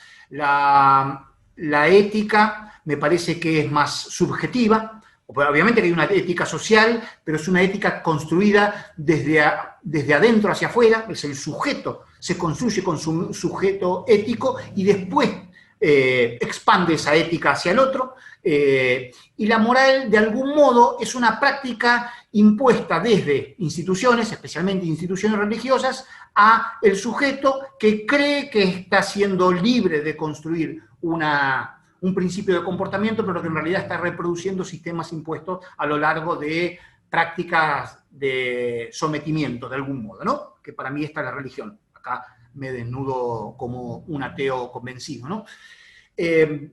Haciendo esta salvedad, digamos, para mí la práctica artística es una práctica esencialmente ética y no tanto moral, ¿no? Cuando digo moral también, no estoy hablando solo de religiones, sino estoy hablando de los dogmas de los pensamientos políticos, de las ideologías, que también construyen moralidades que son tan tontas, y esto no es que yo sea un pragmático para nada, yo tengo mi pensamiento político e ideológico, pero me lo guardo, trato de no llevarlo a la práctica artística, porque si no sería un gesto de imposición en vez de buscar un gesto de emancipación. Vuelvo ahora sí a la segunda parte de la pregunta, o mejor dicho, a la pregunta, que yo decía que Polonia era un país eminentemente católico, es muy católico, hipercatólico, y hay una relación a un comportamiento moral de las personas. Y voy a poner una anécdota que también va a ilustrar un poco aquellos dilemas, de los miles de dilemas que tuvimos con el proyecto Filoctetes. Cuando fuimos invitados a Cracovia a participar de ese festival, durante mucho tiempo nuestros productores polacos habían elegido los 25 lugares donde llevar a cabo la experiencia, porque claro, obviamente cuando nosotros trabajamos en otras ciudades, el que conoce la ciudad es el productor local, entonces puede comentar o sugerir cuáles son los lugares más específicos donde poner los muñecos, y así se hizo. Desde aquí, desde la producción, se empezó a producir los pedidos de permiso y empezaron a trabajar pidiendo los permisos desde allá, desde Polonia. Y cuando parecía que estaba todo bien, nosotros viajamos, creo que no me acuerdo si una semana o 10 días antes a Cracovia, y cuando llegamos, muy pocos días de empezar el simposio que hacemos con los participantes del taller para explicarles cómo tienen que hacer, cómo colocar los muñecos, cómo responder frente a las autoridades, etcétera, etcétera, etcétera, cómo va a ser la dinámica, que es un taller de unos más o menos 6-7 días previo a la realización del evento. Nos informan que todos los permisos fueron cancelados. Las autoridades cancelaron los permisos para la realización de la experiencia, y nosotros estábamos ahí en Polonia con todos los muñecos listos para hacerlo, y todo había sido cancelado.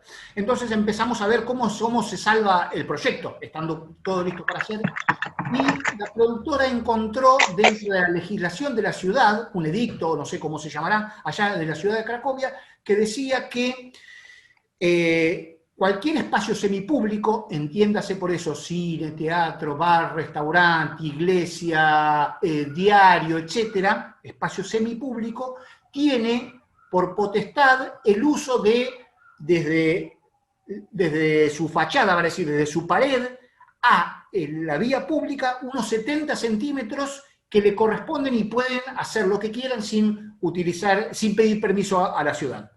Entonces, lo que hizo esa persona fue contactarse con diferentes bares, cines, teatros, iglesias, diarios, etcétera, proponerle el proyecto, y de pronto un proyecto que había sido pensado desde el ámbito de lo oficial, devino un proyecto privado con la participación de estos lugares que nos permitieron ubicar el muñeco dentro de ese ámbito de los 70 centímetros que iban desde su pared hacia el espacio público, y ahí pudimos hacer el proyecto.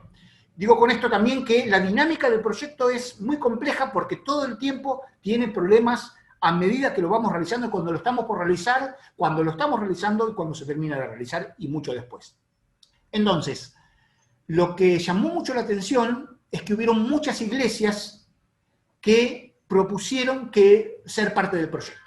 Y esto tiene que ver con esa idiosincrasia también religiosa, profundamente moral que tiene el país, que tiene Polonia, ¿no? Y los comportamientos de las personas tenían que ver también mucho con eso. Había mucha gente religiosa que se acercaba, curas, ¿no? Curas y monjas que se acercaban y entraban en contacto con el muñeco. Es decir, que había algo ahí donde lo moral religioso estaba muy presente, y eso fue una diferenciación que no aconteció en los otros 3 proyectos, por lo menos no en estos términos. Dice un participante, dice: las críticas de los medios parecen querer tirar el proyecto como desestabilizador, cuando el propio orden es el que genera la necesidad de realizar el proyecto. ¿Cómo es ese diálogo? Y te sumo 2 preguntas más que tienen que ver con si ustedes creen que en los últimos años la sociedad argentina también se volvió más fría a la realidad que tiene que ver con la pobreza estructural, y si creen que los gobiernos generan esa insensibilidad, ¿qué posicionamiento tomás vos también en relación a la organización del Estado con el discurso anticuarentena, y si no te parece un poco filostético? Yendo al comienzo, la relación con la media, porque creo que preguntaban algo de eso, es una relación muy tramposa, digamos, ¿no? Que nos pasa a los artistas, pasa a todos, a quien cae dentro de las redes de la media, cuando la media tiene unos intereses que sobrepasan, digamos, el hecho mismo que teóricamente están analizando o entrevistando. Pasaba, por ejemplo, que, eso que contaba, ¿no? Que Crónica TV transmitía en vivo, como si fuese a las 2 de la tarde, un hecho, y con la música esa que sabemos, y las placas rojas, hablando de Chucky, el muñeco maldito, era una reducción al extremo de la situación. Pero, por ejemplo, en el caso de Telenoche, del Canal 13, el Canal 13 pidió una entrevista, qué bueno, esa misma noche que se produjo el hecho, pidió una entrevista, y vino el periodista a mi casa, me hizo una nota larga, y dije que bueno, va a la tarde vino, porque se editó para la noche, para el noticiero de la noche, me va a dar espacio para poder hablar del proyecto, del arte, etc. Para nada. En la nota, que tenía un copete que se llamaba Asust Arte, ¿no? Con juego de palabras de Asust y arte, y que fue reproducida cada vez que había tanda publicitaria. Yo participaba 2 segundos diciendo algo y tenía la mayor parte de la nota, la entrevista al director del SAME, explicando el desastre que habíamos armado, que había una pobre señora que le había bajado de la presión porque vio el muñeco, y por suerte las ambulancias fueron de todos modos ahí para atender a esta señora, si no vaya a saber lo que hubiese pasado. Es decir, la media hace lo que quiere con uno, todo el tiempo, y esto ya lo sabemos, no hace falta explicarlo, y no estamos descubriendo la pólvora cuando hablamos del cuarto poder, que habría que inclusive darle algunos casilleros más arriba, ¿no? Más que el cuarto poder. El resto de las preguntas tenían que ver con la situación. Bueno, a ver, mi relación con lo que está sucediendo es, en principio, adscribir con las medidas en general que se han tomado en relación a que para nada soy una anti-cuarentena, soy un pro-cuarentena, para decir, no soy lo voy a poner casi sarcásticamente, no soy terraplanista, creo que la Tierra es redonda todavía, ¿sí? Lo aprendimos hace muchos siglos, pero bueno, ahí las religiones y los discursos interesados y determinadas prácticas como son las redes sociales han fomentado la negación de la razón como un principio de la existencia de este nuevo siglo XXI, pero bueno, este es un problema al que yo no pienso hacerme cargo. Obviamente que siendo un país con el enorme grado de pobreza, de precariedad y de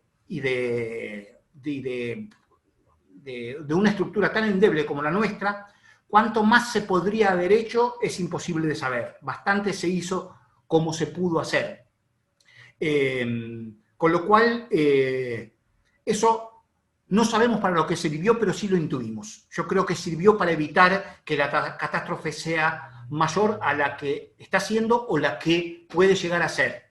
Con lo cual no hay que descalificar lo que se pensó y lo que se hizo, porque sirvió de algún modo para demorar y para preparar al cuerpo médico o a la estructura médica como para facilitar, digamos, que la cosa sea un poco más tremenda. Y después, no sé, había alguna otra parte de la pregunta que ya no me acuerdo a qué se refería. ¿Qué considero del Estado? Considero que el Estado es fundamental dentro de articular las políticas de cada país. Si bien yo políticamente me considero un anarquista, no adscribo a ningún partido político, pero soy un anarquista de izquierda. Considero que los principios del anarquismo histórico en relación a la solidaridad, a la relación con el otro, al cooperativismo, a la horizontalidad, para mí es fundamental, entendiéndome como sujeto político, pero no adscribo a ningún partido político. Siempre he votado a la izquierda, y esto es así.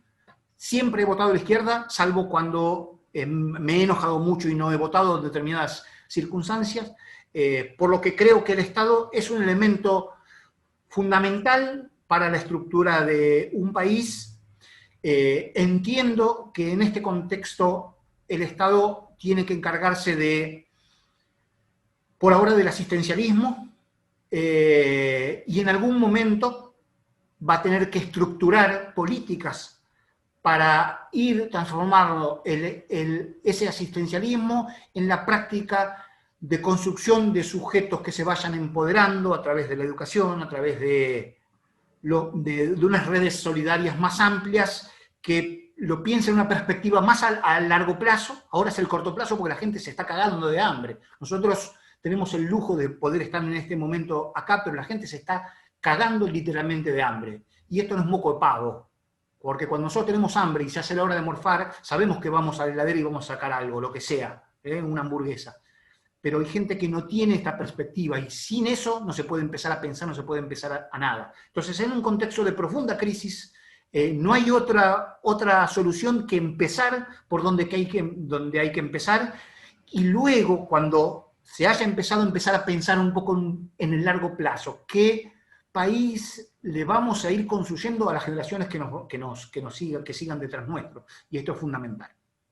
Pero es un proyecto a muy largo plazo, ¿no? Ahora hay que pensar en el ahora, que encima está grabado por este contexto al que yo, y ya lo dije cuando contesté la pregunta en relación al arte y pandemia, no puedo dar respuesta siquiera en términos políticos, porque de verdad estamos todos descolocados frente a esta nueva situación. Gracias, Emilio. Miriam dice, cuando veo las imágenes de Filoctetes, enseguida se me vienen a la cabeza las imágenes de las prácticas del siluetazo. Si tienen ustedes algunos pensamientos al respecto, y te sumo a esta pregunta, Aníbal pregunta cómo se contamina este proyecto en particular con el resto del corpus de sus prácticas. La columna de Urruti, con distintas puestas como Kitsushi. Bueno, yendo a la primera pregunta, por supuesto que hay afinidad con algunas prácticas tempranas de la década del 90, como el siluetazo y algunas acciones del grupo Etcétera, del cual somos amigos, de la gente del grupo Etcétera, porque hay afinidad en ese modo de práctica dentro de lo social. Y acá aparece algo que también está bueno poder pensar en el hoy, porque a mí me parece siempre pensarlo desde el hoy, no pensarlo tanto en términos históricos, y que tiene que ver con que yo hablaba del dilema ético que tenemos los artistas frente a este tipo de prácticas, y que de algún modo se emparentan con, de algún modo, lo que fueron los scratches de los años 90, Y creo que este tipo de prácticas de imposición, de violencia artística, se pueden dar solo y en tanto y en cuanto no podamos acceder a las prácticas artísticas por los medios tradicionales. Va a decir, cuando no hay justicia artística, recurrimos al escrache, ¿no? Cuando no hay justicia social, como había cuando los represores estaban en sus casitas porque se habían dictado las leyes de amnistía, punto final, obediencia debida, se tenían que recurrir a prácticas violentas, porque el escrache es eminentemente una práctica violenta con el cual yo no adscribo para nada, pero que entiendo que en determinadas situaciones hay que proceder a producir ciertos gestos emancipadores, en este caso desde el arte, para tratar de visibilizar algunas situaciones que no están visibilizadas, ¿no? Porque hoy está muy en discusión la práctica del escrache, porque se producen escraches que a mí no me gustan para nada, porque vienen de arriba para abajo, ¿sí? Cuando se filtran las direcciones de determinadas personas, cuando se generan gestos que son prácticas del fascismo, eminentemente para callar, para obturar, para negar, para visibilizar de un modo fascistoide algo que no viene de abajo hacia arriba, sino que viene de arriba hacia abajo. Y después, yendo a la segunda parte de la pregunta, es de qué modo se contamina. Yo creo que fue fundante el proyecto Filoctetes para poder pensar un modo, ¿cómo ponerlo para que no suene pedante? No quiero ser pedante, pero de algún modo contracultural. ¿Cómo pensar la dinámica de hacer cultura desde una anticultura? Vale decir, entendiendo que, bueno, esto lo decía Godard, ¿no? Digamos que la cultura representa la ley y el arte el desorden, digamos, la posibilidad de poner en cuestionamiento esa ley que es la ley de la cultura. Y la cultura representa las prácticas históricas que una sociedad lleva a cabo en relación a sus tradiciones, comportamientos, recetas de cocina, modos de entender el arte, la lectura, literatura, los vínculos interpersonales, la relación con las minorías, etcétera, etcétera. Esto es cultura. Cultura no es los libros que están en las bibliotecas nacionales, ni los cuadros que están en el Malva o en el Museo de Bellas Artes. Cultura es todo. Entonces, en ese sentido, el arte como práctica, lo que hace, o lo que me interesa a mí, o que nos interesa a nosotros dentro del colectivo, que conformamos con Maricel Álvarez, pero también con mucha otra gente que después expandimos y que colabora con nosotros de manera específica para alguna ocasión, o que viene colaborando desde hace muchos años, y que sería arduo nombrar a todos, es entender que el arte es una práctica antiinstitucional del saber, ¿vale? Que atenta contra la cultura, no la niega, no busca, no es el gesto vanguardista de destruir todo para construir una nueva algo, porque no sé qué es lo nuevo, y porque le tengo respeto a lo antiguo, y porque abrevo en lo clásico, porque me considero parte de una cultura universal, y porque soy anarquista, entiendo el universalismo, vale decir, entiendo que la cultura no es mi cultura regional ni local, no soy latinoamericanista, ni soy europeísta, sino trato de ser universalista y entender que entonces las prácticas de otras culturas, que de algún modo a mí me interpelan, porque pueden generar modificación en determinadas prácticas anquilosadas de mi propia cultura, pueden ser utilizadas dentro de la práctica del arte para atentar contra esa cultura, no para derribarla, sino para generarle los agujeritos del queso Gruyère para que se ventile, se airee y pueda desarrollar otra cosa superadora, ¿no? Y esta es un poco lo que vos planteabas como las únicas micropolíticas que desde el arte, al menos hoy, en esta contemporaneidad tan rara, podemos intentar, más allá de saber que no vamos a ningún lado concreto, pero de algún modo es algo que nos permite seguir respirando y construyendo. Y bueno, perdón, y por supuesto que tomando estas prácticas, como la del proyecto Filoctetes, nos ha quedado para las prácticas contemporáneas que hacemos con nuestro colectivo iconoclasta, que es la columna de Urruti, nos permite este juego iconoclasta de destrucción y reconstrucción, destrucción y reconstrucción como práctica de una práctica bastante políticamente incorrecta, que abreva en esta idea de gasto del que hablaba, justamente para, para pensarnos dentro de nuestro contexto habitual. Y la última pregunta que nos comparte Gretel, dice, ¿cómo perciben ustedes como creadores contemporáneos, es una pregunta para Emilio y para Maricel, los niveles de participación, las formas de percepción de las intervenciones, acciones en el espacio público en la actualidad, cuando la calle tiene tanta información y cuando hemos naturalizado tantas prácticas de violencia? ¿Desde dónde generar acciones que nos muevan y conmuevan, que nos den silencio de todo ese ruido informativo? Un poco a partir de lo que estás hablando como gesto político. Y gracias por el trabajo que realizan desde Costa Rica, CR, supongo que será Costa Rica. Bueno, muchas gracias por la pregunta. Es una pregunta muy difícil de responder, ¿no? Digamos, hagamos abstracción de la situación de pandemia, tratemos de pensar lo que era la situación de prepandemia para poder responder la pregunta, porque si no, en pandemia no podríamos, ya respondí esa parte, ¿no?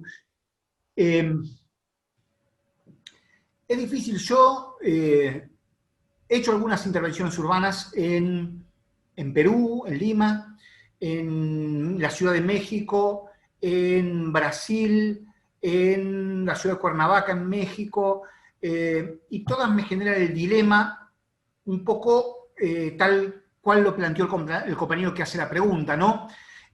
Aquellas intervenciones que de algún modo son efectivas son aquellas que hacen ruido. Pero ruido tenemos un montón. Entonces la pregunta que me hago como artista, ¿no estamos aportando más ruido al ruido nada más? Entonces, ¿cómo generar un espacio de visibilización a través del silencio? Y esto es algo que todavía no encuentro respuesta. ¿Cómo visibilizar entre el ruido un espacio en donde nos permita detenernos para poder observar nuestro entorno desde otro lugar, sin que el gesto sea un gesto de imposición? Y es algo que todavía no tuve respuesta, porque si hubiese tenido respuesta hubiese intentado esa práctica. Y hace tiempo que no estoy realizando práctica dentro del tejido urbano concreto, porque creo que estamos metiendo mucho más ruido al ruido. Y quizás nos justificamos porque decimos es una causa noble o es una práctica artística y porque tiene una finalidad ulterior. Y creo que este no es el argumento concreto, sino el argumento concreto que tendríamos que pensar es de qué forma podemos aportar desde el arte alguna práctica que colabore un poco con eso. Es sacarle un poco ruido al ruido o generar un sonido o una música que se diferencie de ese ruido. Pero la respuesta no la tengo, es simplemente un deseo, y si la tuviese no sería una enunciación, sino que buscaría que fuese una práctica concreta, ¿no? Bueno, ahora ya para cerrar, si querés, Maricel, nos podés compartir, contar un poquito del archivo, los canales por donde pueden investigar y demás. Sí, por supuesto. Bueno, en principio, muchísimas gracias, Emilio, por tan generosas y abundantes respuestas a todos y a todas. Muchísimas gracias por las preguntas también tan nutritivas y disparadoras de semejante caudal de reflexión. Muy especialmente gracias a Belén Igarzábal, que la veo presente, que dirige el área de comunicación y cultura de Flaxo, y también a Daniela Gutiérrez, que por allí la vi, de Fundación Medife. Ya lo saben bien, para mí son referentes, interlocutoras y cómplices. Gracias, Paula, por haberte cargado al hombro este encuentro y por haberlo conducido extraordinariamente. Y bueno, me queda a mí entonces compartirles a todos y a todas que el archivo tiene sus redes en funcionamiento, tiene un canal en YouTube. Esta conferencia, esta charla con sus preguntas y las respuestas de Emilio va a estar subida al canal de YouTube. También estamos presentes en Instagram, en donde yo voy comunicando todas las novedades y todas las activaciones y todas las líneas de acción que estamos pensando para el futuro del archivo. Y y muy pronto, muy pronto, en diciembre, como les comenté, va a estar también activado el sitio del archivo, y bueno, ahí, como les dije al comienzo de este encuentro, van a tener acceso libre e irrestricto a los documentos que dan cuenta de lo que fue esta experiencia, y que de alguna manera también abren un nuevo camino, un nuevo espacio de intercambio entre los hacedores, digamos, los artistas, pero también aquellos que estudian y que reflexionan sobre nuestras prácticas. Nos interesa muchísimo crear un espacio híbrido en donde tanto artistas como intelectuales o académicos puedan encontrarse y puedan contaminar sus respectivas prácticas, vale decir, a nosotros los artistas nos interesa la formación y nos interesa el pensamiento crítico, y entendemos que a ustedes, los académicos, también les interesa introducir la variable artística en vuestra práctica. Entonces, como entendemos que este tipo de proyectos digamos, o construyen las plataformas ideales para que se den estos cruces y estos encuentros y estos espacios de colaboración, un poco como decía Emilio, también a partir de la solidaridad y de un interés genuino en poder empoderar a aquellos que con esta información puedan después hacer algo propio, a partir de una voz propia, ¿no? Entonces, bueno, no puedo más que agradecer, como les decía, es el primer evento público que impulsamos desde el archivo, en colaboración nada más ni nada menos que con una institución también tan prestigiosa y que es parte de nuestros afectos, así que nos da mucho orgullo que así haya sido. Se pueden comunicar con nosotros, el archivo tiene un email, es archivofiloctetes@gmail.com, pero también pueden contactar con nosotros a través de las redes, y Martín Antuña, quien nos acompañó y quien hizo también un trabajo extraordinario, quiero agradecerle en el aspecto técnico de esta charla, es el que lleva el canal de YouTube, y ahí van a ver muchísimo más material del que les mostramos hoy, les compartimos hoy, que es apenas un recorte, también de las otras ciudades. Estamos en un proceso de digitalización de materiales. Piensen que el proyecto se realizó entre los años 2002 y 2008, y la tecnología cambió muchísimo en estos años, y teníamos mucho material en VHS, en MiniDB, o sea, formatos obsoletos. Estamos digitalizando todo eso, y bueno, lo vamos a seguir haciendo. Sabemos que este archivo no es una excusa pandémica, digamos, no es que lo estamos haciendo ahora que nos toca quedarnos en casa encerrados, es el comienzo de un camino que queremos recorrer, y que no sabemos hacia dónde nos va a conducir, pero bueno, de eso hablaba cuando decía de asumir riesgos y de entrar en el vértigo que producen algunos proyectos como este, que no es complaciente, pero que a los que lo hacemos, a los que lo impulsamos, nos ha dado mucho coraje, y nos ha definido, ni más ni menos que como actores sociales y como artistas. Gracias otra vez, Emi, extraordinaria la ponencia, y gracias, Paula. Bueno, yo solo terminar de agradecer, mencionar otra vez a Belén Azábal, que sin Belén a la cabeza del área de comunicación y cultura estas cosas no podrían suceder, y su generosidad, su liderazgo, súper, así que agradecerle también.